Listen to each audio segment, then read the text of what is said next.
Ce dimanche 17 mars, Alexandra Alamy était l'invitée de Laurent Delahousse dans l'émission 20h30 le dimanche. Au cours de cet entretien, la comédienne a répondu aux propos d'une amie ORL de sa mère qui lui avait affirmé quand elle était plus jeune qu'elle ne pourrait jamais faire carrière au théâtre à cause de sa voix. Alexandra Alamy lui a prouvé qu'elle avait tort. Ce dimanche 17 mars, la comédienne était l'invitée de Laurent Delahousse dans l'émission 20h30 le dimanche pour faire la promotion de son prochain film La Promesse Verte, un projet engagé dans la cause environnementale. Pendant l'émission, le présentateur lui a proposé de réagir aux propos d'une amie ORL de sa mère qui lui avait fait une bien triste prédiction sur son avenir professionnel. Avec ta voix, tu ne pourras jamais faire de théâtre, lui avait balancé cette personne pendant sa jeunesse. Quelle catastrophe. Ça a été horrible. Mais vraiment, j'avais 16 ans, je venais de rentrer au conservatoire et elle me dit, tu ne pourras jamais faire de théâtre, tu as ce voile, si est-il impossible, s'est-elle souvenue sur le plateau. Si est-il terrible de dire ça à quelqu'un dont si est-il le rêve. Alexandra Alamy revient sur les propos décourageants d'une amie de sa mère. Alexandra Alamy a alors assuré qu'il ne fallait écouter personne, surtout à propos de ses ambitions. Si est-il terrible de dire ça à quelqu'un dont si est-il le rêve. Si est-il affreux et heureusement que je ne l'aille pas écouté.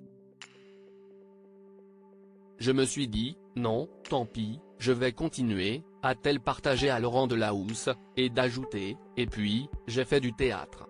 Le présentateur a ensuite énuméré le palmarès incroyable de son invité, 25 ans de carrière, 53 films et 7 séries, 10 pièces de théâtre. Un petit salut alors Léon lui dit qu'effectivement, il s'est passé 2 ou 3 petites choses, a conclu l'animateur.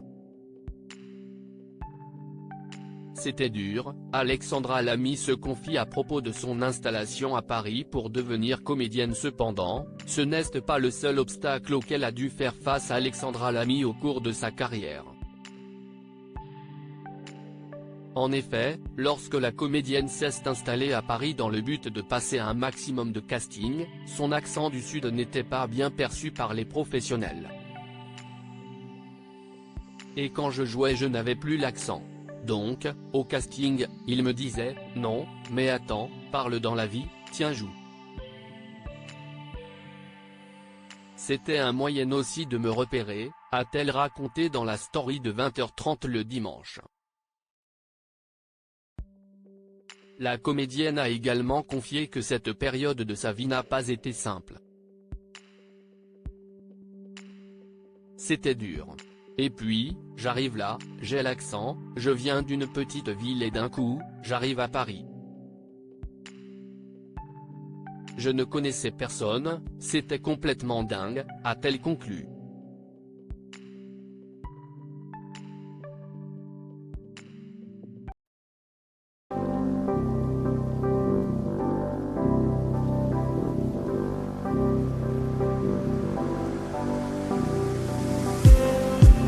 Just need